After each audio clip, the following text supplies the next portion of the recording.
도돌이 가족들과 함께하는 말씀 묵상 시간입니다. 오늘도 말씀의 은혜가 여러분 삶의 능력이 되시길 주님의 이름으로 축원을 드립니다. 오늘 함께 하실 말씀은 누가복음 5장 27절에서 39절 말씀입니다. 얼마 전 저희 교회에 돌잔치, 결혼잔치가 있었습니다. 사람들은 좋은 일이 생기고 기쁨이 나눌 만한 일이 생기면 함께 즐거워하고 축하하기 위하여 잔치를 벌입니다.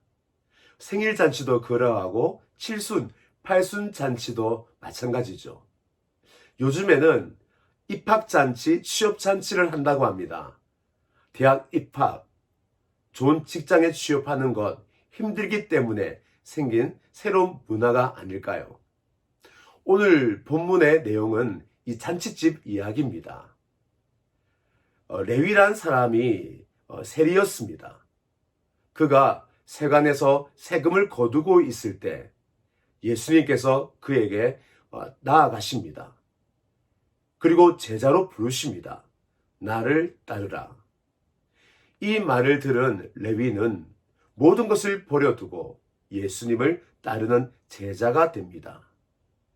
더 놀라운 이야기는 레위가 그날 밤 자신의 집에서 큰 잔치를 벌이는 겁니다.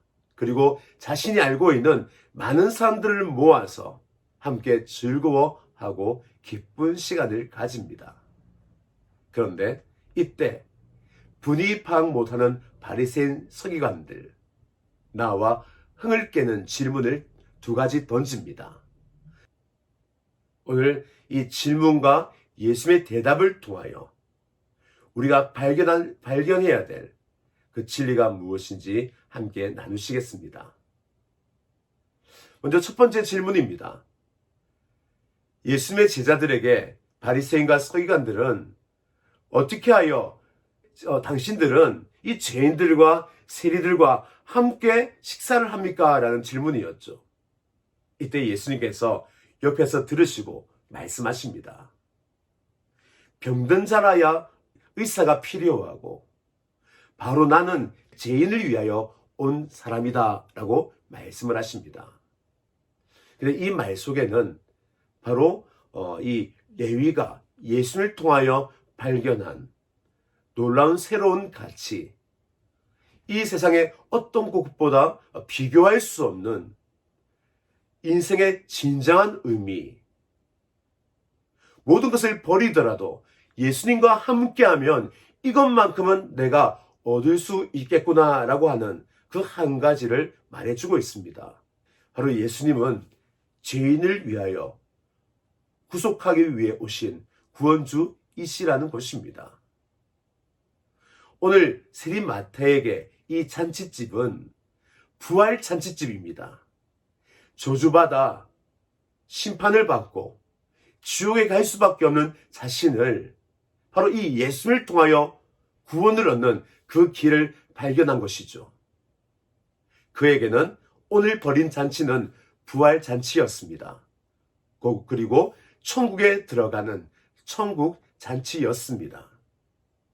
또 한 측면은 이제 그가 죽음에서 다시 살아난 영적인 생일 잔치이기도 하였습니다.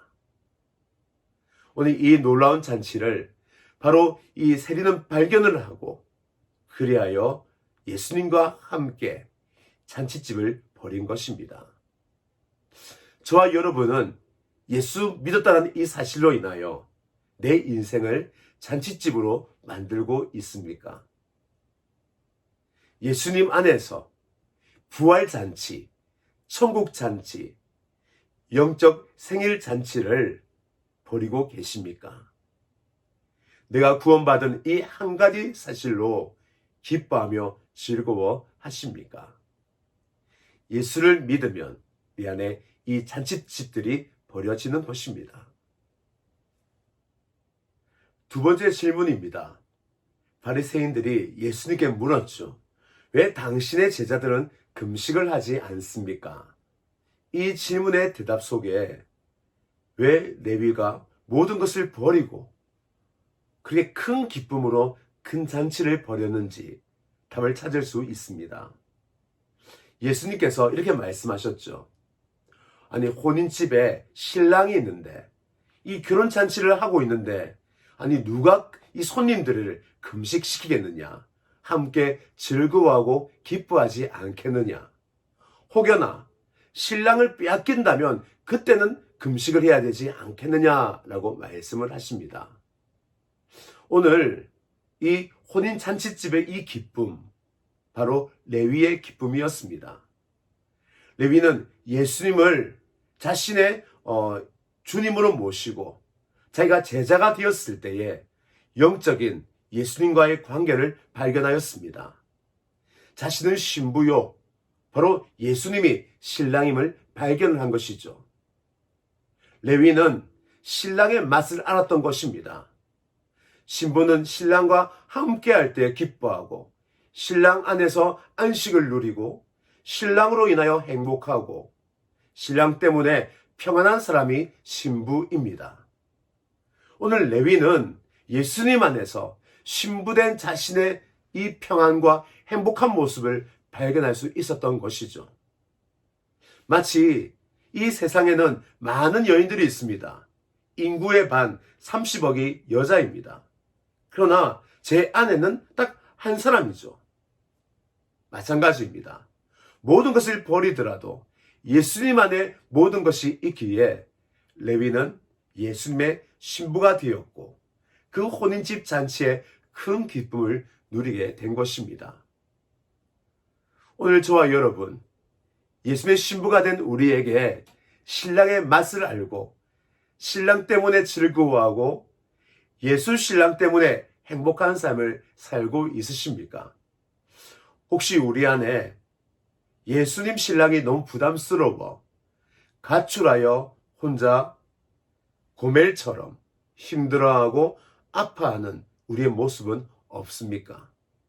지금 나를 찾고 계신 예수님께 그 신랑께 나아가 신랑 안에서 행복하고 기뻐하며 즐거운 삶을 시작할 수 있기를 주님의 이름으로 축원을 드립니다. 예수님은 이어서 비유 두 가지를 더 하십니다. 한 가지는 새 옷을 잘라서 헌옷에 붙이는 비유입니다. 아니, 누가 이 깨끗한 새 옷, 그냥 입으면 되는 옷을 잘라가지고 버릴 헌옷에 이렇게 쪼가리처럼 붙이겠느냐, 그 말인 것이죠. 아마 아무도 그렇게 하지 않을 것입니다. 헌옷은 버리고 새 옷을 입겠죠. 오늘 예수님은 예수님 안에 있는 생명과 바로 바리새인과 서기관들이 얘기하고 있는 율법을 새 옷과 헌옷으로 비교하여 말씀하고 있습니다.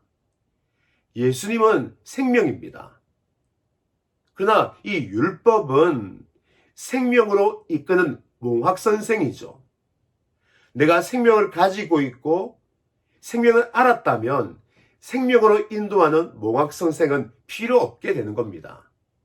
그것은 버리게 되는 거죠. 내 안에 예수 생명이 있다면 예수 생명으로 인도하는 율법, 이제 더 이상 그 율법은 우리에게 필요가 없는 것입니다. 오늘 바로 우리가 입어야 될 그 옷, 예수 생명의 옷을 입고 오늘도 우리가 그 옷으로 기뻐하며 즐거워하고 그 영광의 옷을 입고 살아가시길 주님의 이름으로 축원을 드립니다. 또 마지막 한 비유가 새 포도주 새 뿔의 비유입니다. 이게 조금 헷갈리는 비유이긴 합니다. 근데 이 포도주에 대한 가치를 생각하시면 이해가 금방 됩니다. 여러분, 새 포도주가 좋은 포도주일까요? 헌 포도주가 좋은 포도주일까요? 새 포도주는 사실 아직은 포도주가 아닙니다. 오히려 포도 주스는 될 수 있겠죠. 포도주로서는 미비하고 모자라고 부족합니다. 좋은 포도주는 세월이 지나 숙성된, 그리하여 향기가 가득한 그 포도주가 좋은 포도주죠. 바로 헌 포도주입니다. 오늘 예수님께서는 이 새 포도주와 헌 포도주를 비교하며 말씀하시는 것입니다. 누가 새 포도주를 마시겠느냐? 홈 포도주, 최상급의 포도주를 사람들은 마실 것이다. 그래서 하시는 말씀이 새 포도주는 바로 우리가 지금 마셔서 기뻐할 일이요. 새 포도주는 지금 마시지 못하기 때문에 새 부대에 넣어두어야 된다라고 말씀하시는 것입니다. 이것은 바리새인들에게 주님께서 경고하시는 것입니다.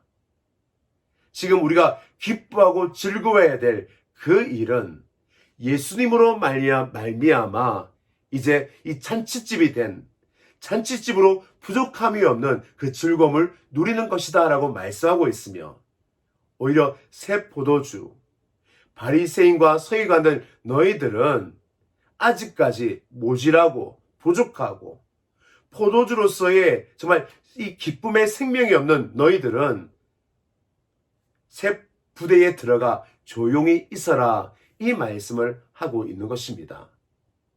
사실은 주님이 경고하시는 것이죠. 미숙한 너희들 입 다물어 함부로 말하지 마.